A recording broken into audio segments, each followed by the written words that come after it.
минуту. И просьба затем Мирхужан покажет вам видео по нарушениям, которые у нас уже сегодня есть, поэтому сразу не расходитесь. Я сразу расскажу, а потом покажу заявление. Сегодня 15 октября, день выборов. Сейчас, подожди, Миша. Да. Во-первых, я всех вас приветствую, спасибо огромное, что пришли. Просьба сейчас, вот мой советник Мирхужан, о сегодняшних нарушениях только в начале, когда еще только начинается голосование, какие нарушения идут. Не на словах, а на видеоизображении он вам расскажет. Потом я уже отвечу на вопросы, которые прозвучали в мой адрес от президента нашей страны.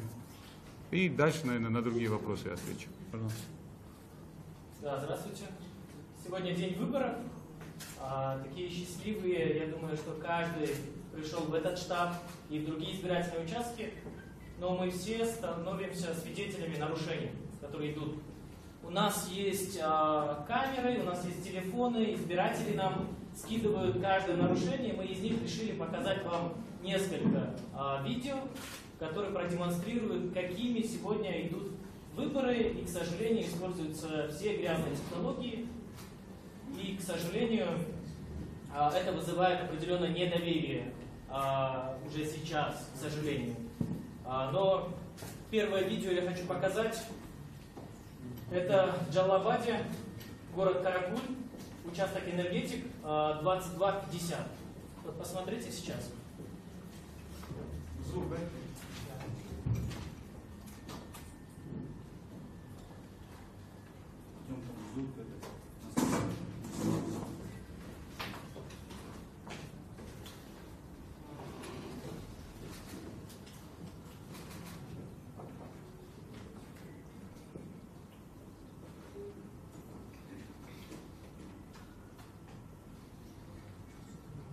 Не только админы, что компьютеры не работают.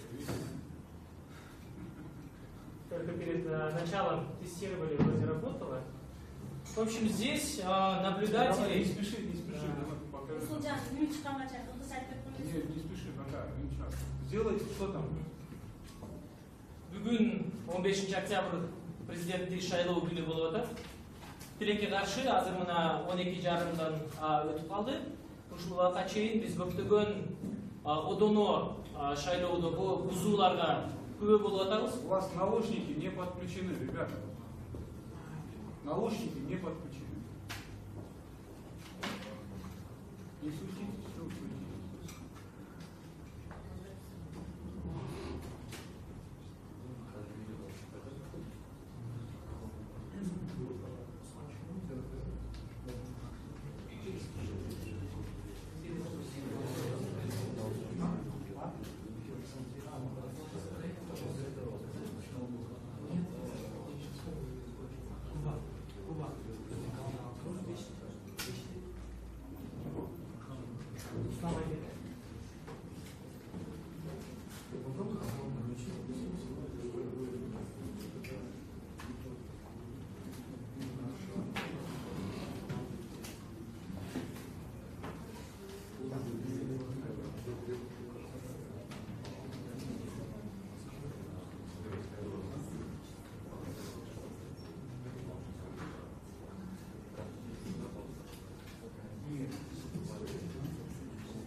Просьба телефон выключите, пожалуйста. Сейчас.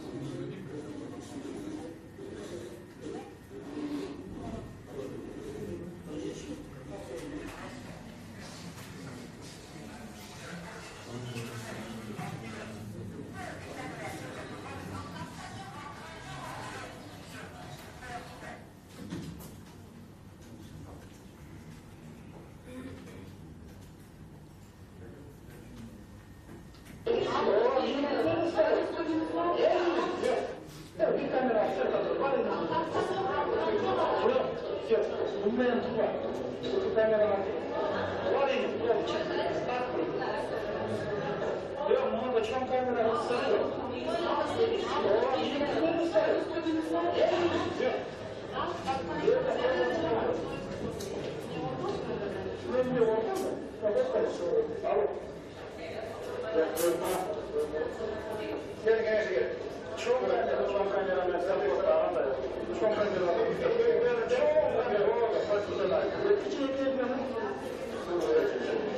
Yok, hiç engel koymadım. Ворство пробовали. Есть почему там ворство?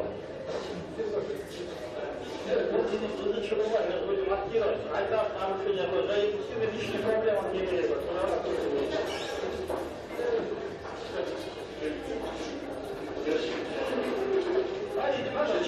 Я буду актировать. Зачем вам лишние проблемы?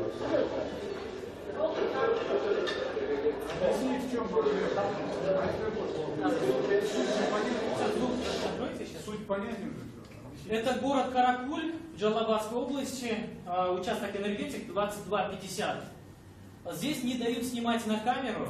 Как мы все знаем, в день выборов на участках можно снимать на фото и видео. Подождите минутку. Ребят, когда он говорит, и меняйте кадр, уже съемки идут. Не спешите. В день выборов на участке можно производить фото и видеосъемку. Это прописано в законе. Самое главное, бюллетень и за кого голосуют нельзя снимать, все остальное можно. Это и есть обеспечение прозрачности на выборах. А сейчас на первом видео из Каракуля нам продемонстрировали, что запрещают снимать на видео и выгоняют тех людей, которые хотят производить такую съемку. Бұл Жалалабад шары Каракөл, Жалалабад облысында Каракөл шары 22-50 деген участокта байқаушыларға видеоға тартқанға мүмкіншілік бербей, аларға жол тосып жатышат. Мыйзамда жазылған бұл шайлау күні, шайлау участогында фото, видео тартқанға рұқсат берілген. Ең негізгісі бюллетенде кімге дауыс бергенді көрсетпеш керек. Ал эми қалған участокта эмне болып жатқандығын барлығын тартса болады. Бұл жерде видеоның ракурсын деле көріп тұрабыз. Бұл жақта ешқандай бюллетень же болбосо урнаға таштап атканда бюллетендеги кимге добуш бергени көрүнбөйт. Бұл мыйзамдуу нерсе болчу, бирок бұл жактан уруксат беришпей жатат. Кийинки видеону көрөлү. Кийинки видео бұл 11-14 участогунда жатаканада тартылган. Бұл жатаканада тартылган. Бұл кийинки видеодо жатаканадагы участок экен, 11-14 деген. Бұл жақта бюллетендерди ала турганы бир комната, экинчи комнатасы болсо, ал жақта урна турат экен. Негизи шарттар боюнча бардыгы бир комнатада бардык байкоочуларга көрүнүктүү болушу керек. Азыр видеодан сиздер көрө аласыздар. Это участок 11-14, где выдача бюллетеней производится в одной комнате, а голосование, там где урна стоит, находится в другой комнате. Это не отвечает стандартам, не отвечает закону, потому что наблюдатели должны видеть полностью, как человек зашел, какой человек зашел, пустил ли он свой бюллетень в урну. И, к сожалению, мы здесь видим абсолютное нарушение. Это где происходит? Это избирательный участок 11-14, тоже Джалалабадская область. Город Ош. Покажите видео.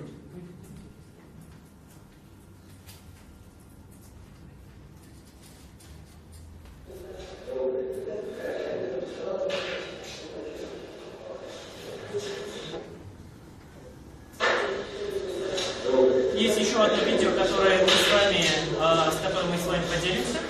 Это вторая часть, где отдельно находится урна.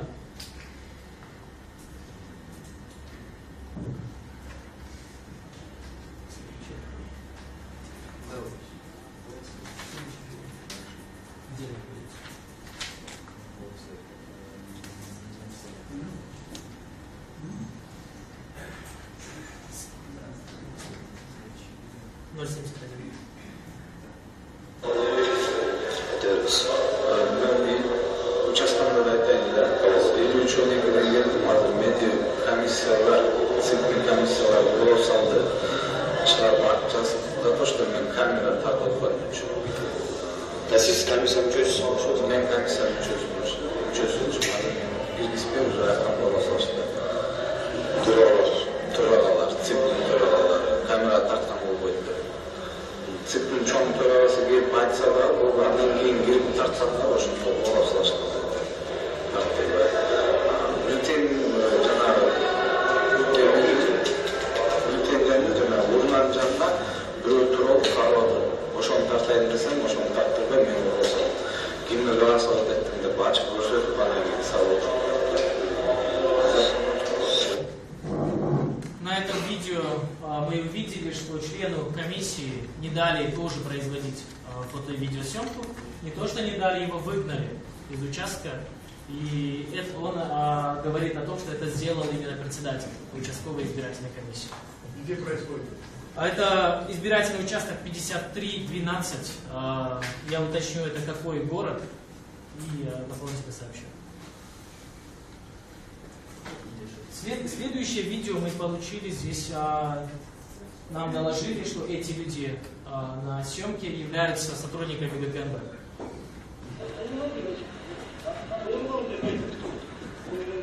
Это наш микрофон.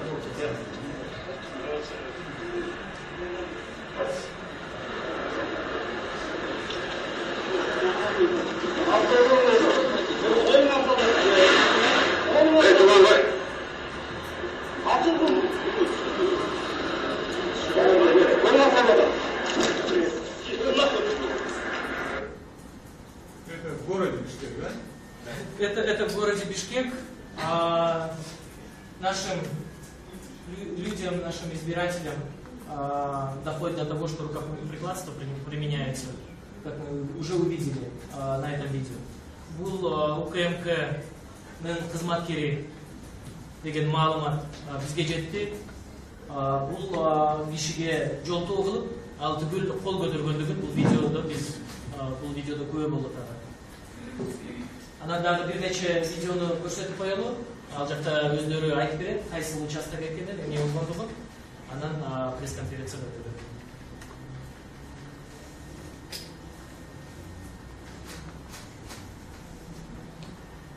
Мен рұқсат сұрадым, жоқ, мен бермеймін рұқсатты. Бұл жерде не берсіз? Бұл президенттік комиссия. Ол çık. Сұрап жақсына қайбір кірсен болады. Үшін жапанды тәуелі өтіп кетесің. Бұл жоқ береді. Тыныштықта да қамап береді.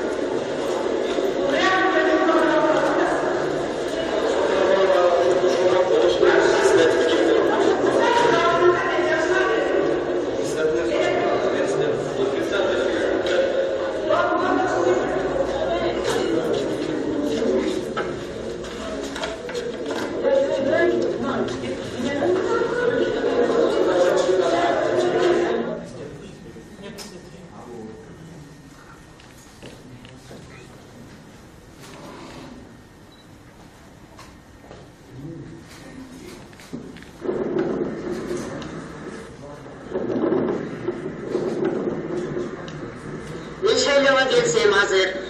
Urnada vardı turuşat. Açık sal dep, sorongo sal degendim bolboy nararak turgula dep turup, babanıpka 6. nomurga sızsam, barganda aç dedi.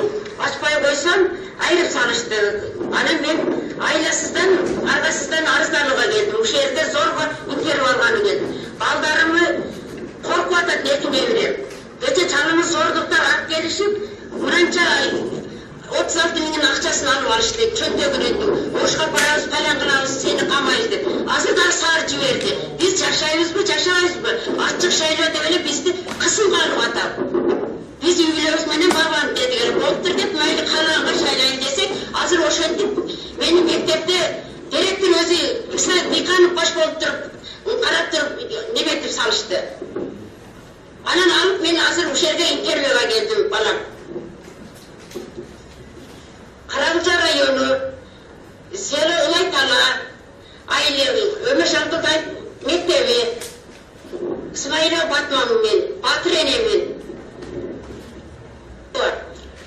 Bugünü toyga dep көмірге деп қойларға берді, балдарым ақша салса, алып алышты, қорқытты, ошқа апарамыз деп чалымы. Күнігін неметіп, 8 сааттайын рұқсат емес. Эптіміз қағаздар жаздырып, бүгіндан сұрау атшар. Біз жашайымыз бі, жашабаймыз бі? Жалған жерінен, автомобиль деген неме, телефон неметіп, мечіт барған жерінен, ақша таратып, жүретіп, жалған жерінен информация беріп атыр. Атқан жерінен алып кетіп қалып, түніменен іздеп шықты мен, қайқа кетті деп. Балдарым жүрек жатады, екіне өремін азыр ұшы. Қарақұлжада осы азыр қорқыту башталды. Біз Афганистанда жашағандай болып атамыз. Қорқыту, үркіту, милициялар, үйлердің бәрін кимтіп атады бізді осы. Ушындай динге тоғыш беріп атады, динге деп. Бізде жашау керек пе? Өз қалосыменен жашаймы?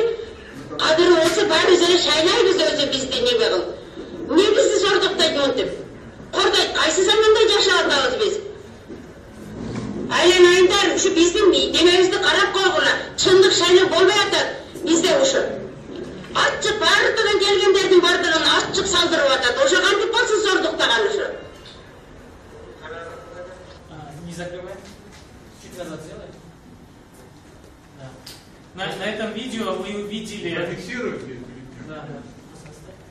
Когда она бюллетень покажет. На этом видео мы увидели бабушку из Каракульджи. Она пришла проголосовать, с нее потребовали показать бюллетень, за кого она отдала голос. Когда она отказалась, ее бюллетень порвали. И она также говорит о том, что... Она проголосовала за меня, она там так говорит, проголосовала за меня, и они взяли, порвали бюллетень. Вот так она говорит. Она проголосовала за Бабанова Умурбека, и ее бюллетень порвали. Также она говорит о том, что в Каракульже сейчас жизнь, как, я не знаю, в Афганистане, по ее словам, и говорит, что угрожают, пригрозили, ее дети тоже сейчас находятся в такой ситуации, когда за ними гонятся и обвиняют просто так. Дальше.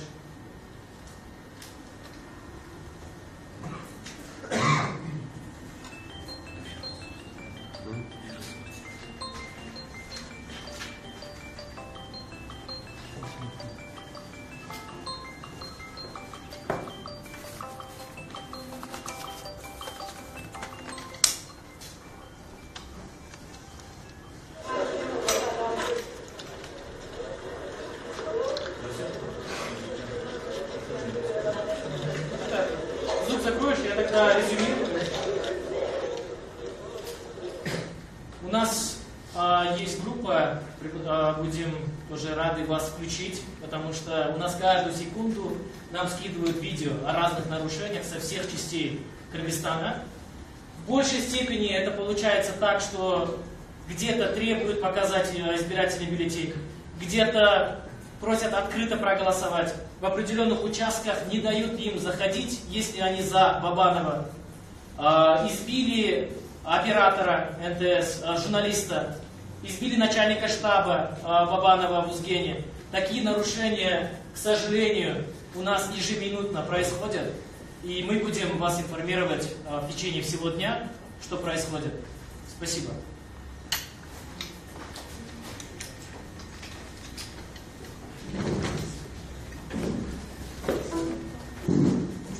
Ну, относительно сегодняшних выборов.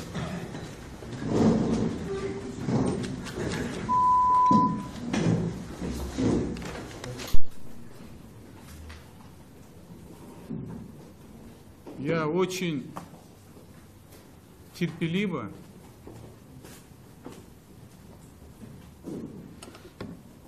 очень деликатно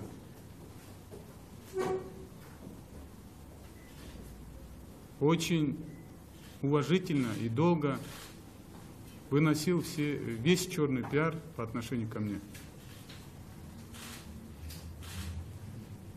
В моей жизни, в моих принципах никогда не входит, чтобы публично, занимая какую-то должность, кого-то обвинять. Потому что мы все прекрасно знаем,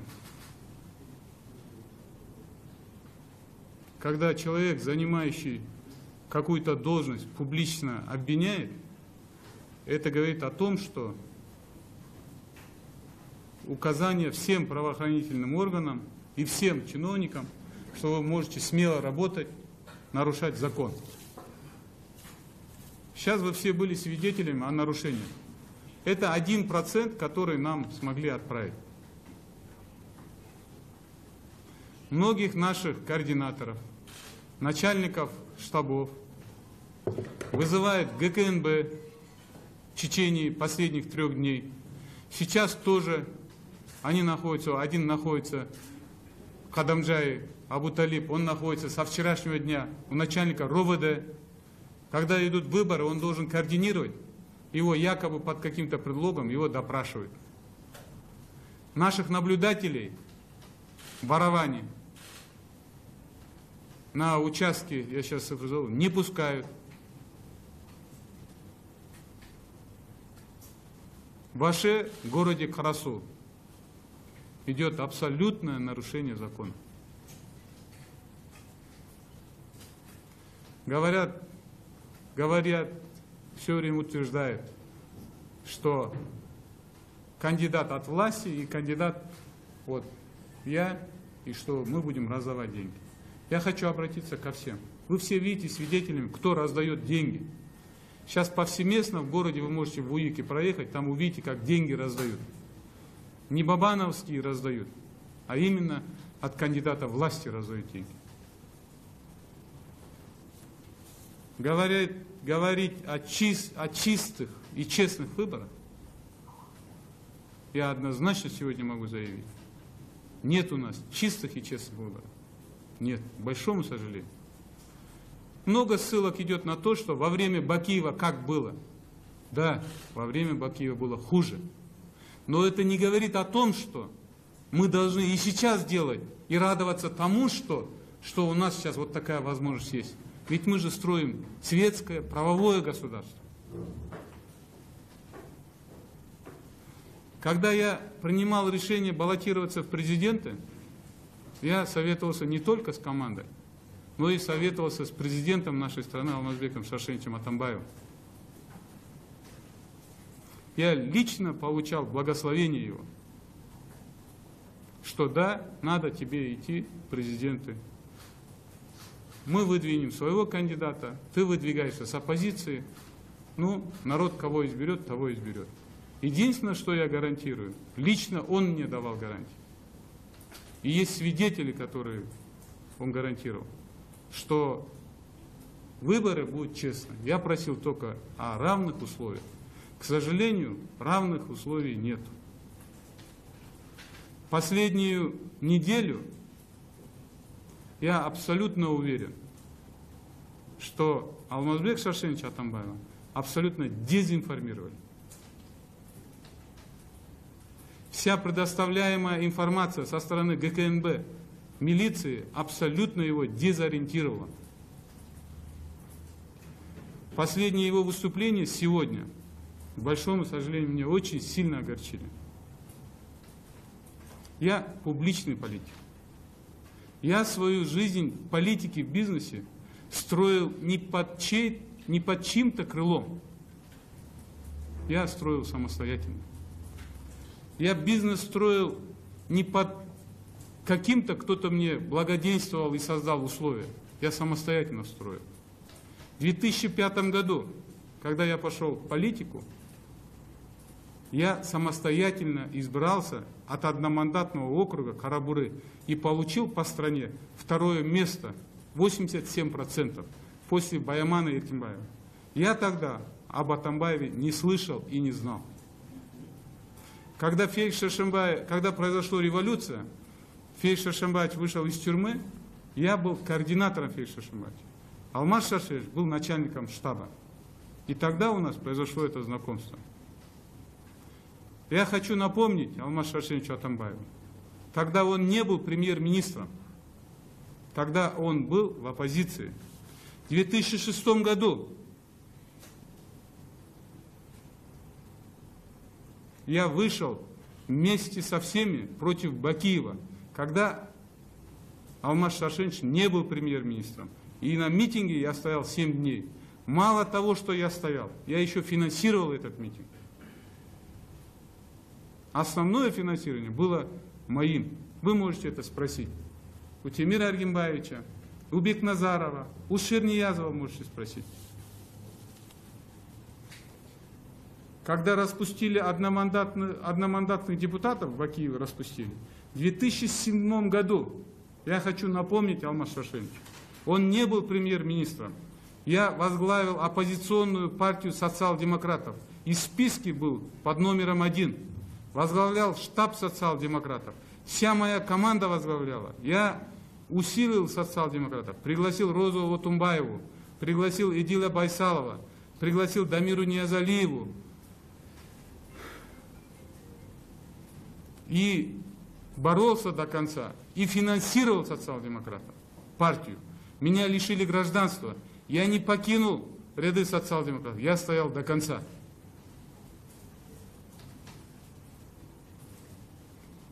Когда проверяли мои компании, сажали бухгалтеров моих Бакиева, я остался один на один со своими проблемами.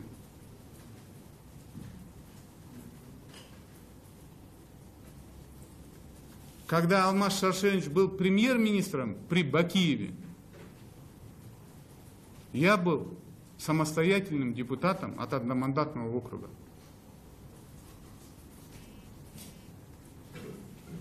Когда он ушел от премьер-министра, я стоял рядом с ним и возглавлял его партию на выборах. Я никогда в жизни никого не кидал.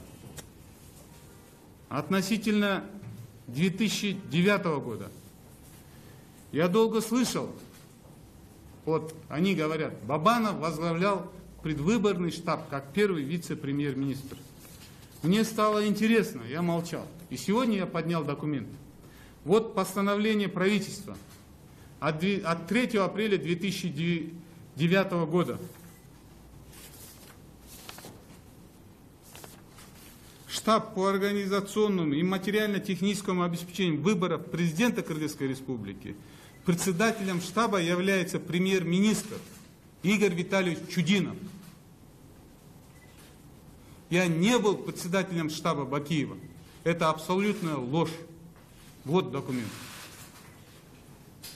Я был, как первый вице-премьер-министр, заместителем председателя штаба. И Алмаз Шаршенович, и Роза Исаковна Тумбаева, и другие все прекрасно знают, что я был чужой той команде. И одно из условий, которые я пошел туда, это именно экономические реформы страны. И когда выборы президента состоялись, я самостоятельно, добровольно подал заявление и ушел от правительства, возглавляемого уже Усеновым, когда создали уже САРИ и возглавил Максим Бакиев. Я не держался за кресло, я не сидел там, боясь чего-то. Я не находился в Америке, как теперешний нынешний глава возле Максима Бакиева. Поэтому я хочу, чтобы все стало на свои места. Эти бумаги можете посмотреть, кто реально был начальником штаба Бакиева. Теперь 2010 год.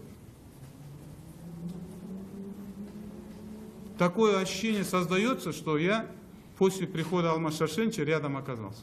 Вы все свидетели, в 2010 году я с моей командой создал партию «Республика». И мы выиграли выборы в парламент. Когда у Алмаза Шаршеновича не получилось создать коалицию, я, в отличие от Алмаза Шаршеновича, никогда никого не обвинял. Я, наоборот, еще раз протянул ему руку и сказал: вы должны возглавить правительство.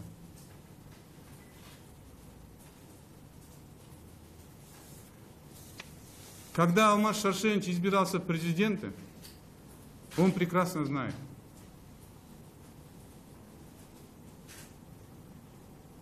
у меня есть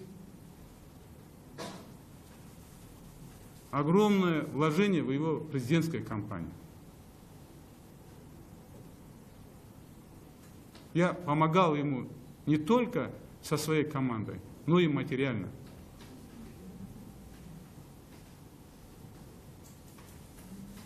В 2012 год.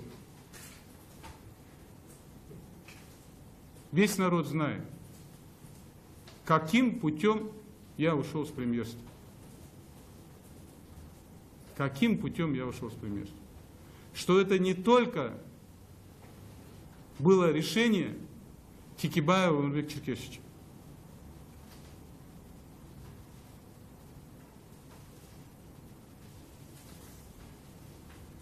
После 2012 года мы, когда общались с Алмаз Шашенчем, при встрече с ним в один из таких минут Алмаз Шашенч официально извинился передо мной. Он сказал, это была моя большой ошибкой, что тебя я отправил в отставку, и одно из моих участий есть в премьерстве. Когда Жомарт Атарбаев уехал в Монголию. Теперь относительно Азия-Мола. Все знают, стадионы, парки Бабанов никогда не нарушал. Или разрушал, или покупал. Стадион «Инструментальщик» был куплен во время Акаева турецкой компанией «Ямпаш». Они начали строить торговый центр и не достроили. И так как одна из наших компаний помогала, они обратились займами, это была переуступка. Мы не разрушали и не покупали инструментальщик. Относительно помощи с Российского фонда. Российская Федерация выделила фонду $1 миллиард. 500 миллионов нужно было осваивать в течение года. В течение года или в течение 2. К большому сожалению, в Кыргызстане мы это не смогли сделать. Эти 500 миллионов обратно ушли. Остальные 500 миллионов, из них 300 миллионов лежат в российских банках под 0,1%. Что плохого от того, что мы построили этот торговый центр?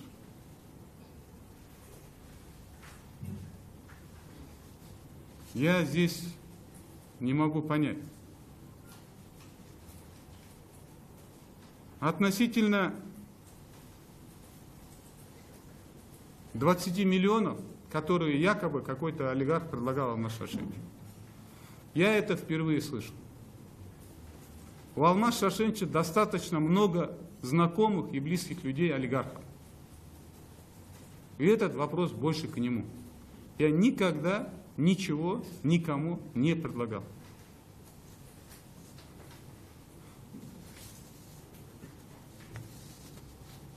Теперь относительно то, что сегодняшняя ситуация. Это больше всего меня беспокоит. У меня сейчас было несколько минут времени, я посмотрел КТР. И я вижу, к чему все это идет. Сейчас со стороны власти готовится провокация. Набираются со стороны МВД, набираются определенные спортсмены. Со стороны ГКНБ готовится провокация. Я хочу через журналистов ко всем обратиться, и моей команде. Будьте осторожны. Я и моя команда, мы не будем участвовать в никаких провокациях. Все, что будет делаться, это все будет фиксироваться. Мы не будем захватывать не только там Белый дом, мы не будем захватывать абсолютно ничего, но мы будем фиксировать все нарушения. Все равно, я думаю, ответ не заставит себя ждать. Я услышал от президента, что раздача оружия идет, что-то идет. Это меня очень сильно беспокоит. Откуда эта информация? Кто раздает? Почему не озвучивается? Почему люди не задерживаются? То, что я не готовлю провокацию, свидетельство тому, что моя семья находится здесь, в Бишкеке, и живет у меня дома. Человек, который готовится к переворотам, он, наверное, в первую очередь будет семью выводить.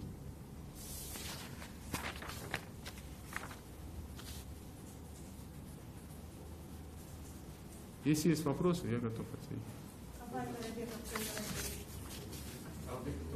До вчерашнего дня мы могли все говорить об административном давлении. Сегодняшнее поведение правоохранительных структур, происходящее на избирательных участках, выступления президента, все это свидетельствует о том, что идет попытка административного уже захвата власти со стороны правящей партии. Можно ли это оценивать как узурпацию власти со стороны нынешней власти? Ну, я думаю, вот сейчас вот то, что административно, то, что правоохранители меня беспокоят, да, они занимаются. Вот мне звонит Руслан Казакбаев. Он у меня сидит на юге. Он говорит, это не выборы. Это, говорит, не выборы. Мои штабисты, они бессильны. Что они могут сделать, когда правоохранительные органы сами вмешиваются в выборы?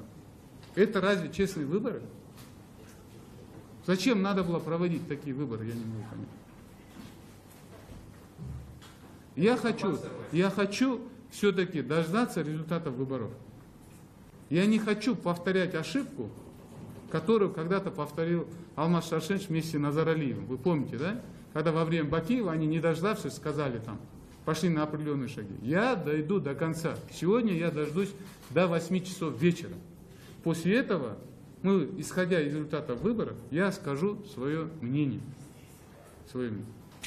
Но я одно знаю, что наша команда, как бы ни было, до конца будет сегодня работать и до конца максимум делать, чтобы люди проголосовали. Вы же видели, что творится в Карагульде. Это поголовно там стоит. В Карагульде это прям поголовно. Посмотрите, съездите в мой район, Карабура. Посмотрите, как у нас голосуют и как в Карагульде. Вы думаете, что у Бабанова нет ребят, у Бабанова нету сторонников, чтобы сделать что? Да просто мы не хотим этого. Мне обидно что? Вот приводит пример Америки, да? Барак Обама агитировал. Да, это, во-первых, разрешает закон Америки. Во-вторых, когда Барак Обама агитировал, да, руководитель ФБР же открыл дело на Хиллари, потому что она использовала почту. Это не говорит, что вся структура, и полиция, и ФБР, и СРУ начинает там на Трампа всех там с участка вытаскивать, арестовывать. Там такое вообще невозможно представить. Мы же говорим одну, а вторую часть мы не говорим. Но если мы делаем выборы, если, как заверяет наш президент, что честные выборы, давайте делать честные выборы. В чем проблема? Что, Бабанов, что ли, использует правоохранительный орган? Бабанов же использует бандитов. В чем проблема? Давайте честно сделаем выборы. Давайте на самом деле пусть народ изберет. Чего боятся? Проиграть боятся они? Проиграть боятся.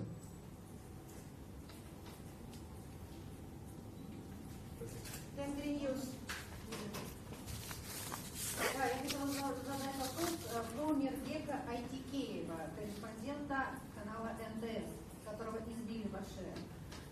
Это была какая-то ссора на бытовой почве, или журналист исполнял свой журналистский долг? И каково его состояние? Относительно журналиста НТС.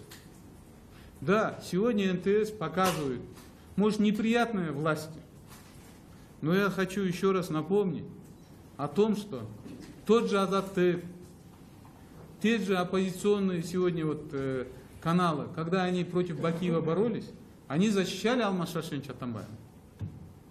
И он также про КТР говорил в то время. Но сегодня, когда НТС показывает, как творится на местах, почему мы должны избирательно подходить? Давайте защищать каждого журналиста. Нравится нам, не нравится, но закон должен работать одинаково для всех. Конечно, он сейчас, его избили, не только его избили, в в этом Кочкоре избили тоже моего представителя, который на камеру снимал. Сейчас идет освидетельствование, сейчас он в больнице освидетельствование проходит. Но мы же видим, что не возбуждаются уголовные дела. Мы же видим, как узбека, который поддерживал в село Шар, он называет замначальник таможни аэропорта, его предупреждал, что нельзя за Бабанова агитировать. И вечером его выводят на машине, его избивают, бьют этим трубой, его избивают, заставляют говорить, что Бабанов, скажи, что Бабанов тебе дал деньги. И он под этим удушьем, он начинает говорить. Он же об этом чистосердечно рассказал. Уголовное дело не возбуждено, замначальник таможни работает. Это разве честный выбор? Это разве одинаковые условия для всех кандидатов? Нет, можно подробнее. Это когда было? Он снимал сюжет ITK. В это время к нему подошли? ITK приехал на избирательный участок снять нарушение. И в это время его оттолкнули, избили и вышвырнули. Вот и все. И он сейчас в больнице? Он освидетельствован идет. Можно вопрос? Если уточнить, то сегодня президент в своей речи сказал о том, что у вас высокие рейтинги, хотя вот буквально несколько дней назад они давали рейтинги, где у вас там 20% или сколько. Вот вы можете как-то прокомментировать этот момент? У вас что, подскочили за 3 дня рейтинги? Ну, сегодня же президент сказал, что встречался с народом, рейтинги еще ничего не значат, он сказал. Я так слышал. Ну, конечно, рейтинги что значат? Рейтинги значат, что народ поддерживает. Конечно, они ничего не значат, когда включается нарушение законов, административный ресурс. Когда народ, который захочет и хочет голосовать за меня, ему говорят, нет, ты должен голосовать за этого. Конечно, рейтинги тогда не работают. Когда говорят, покажи ты, за кого голосовал. Когда берут ему бюллетени, рвут. Какие рейтинги работают? Какие могут быть рейтинги работать? Конечно, не будет рейтинга работать.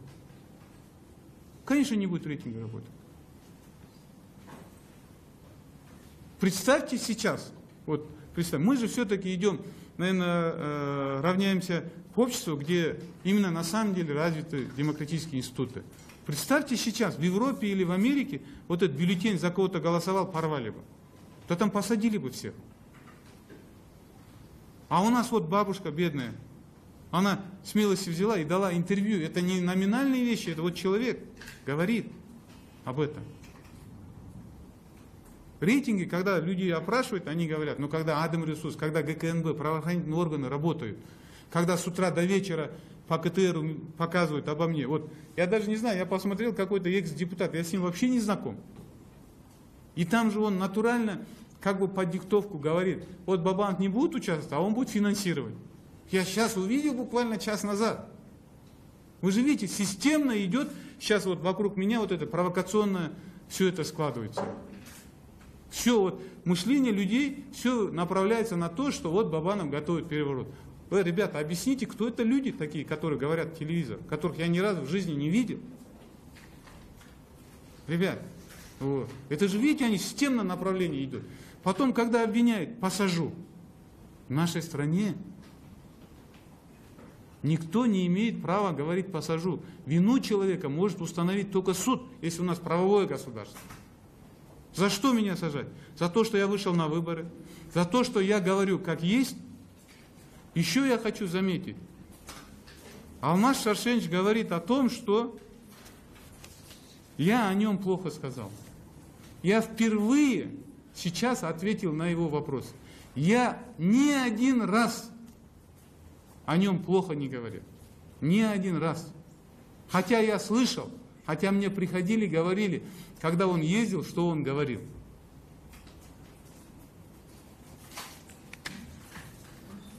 А можно еще вопрос? Вот вы показывали сейчас видео о нарушениях, ну и вот другие штабы тоже говорят о том, что много нарушений.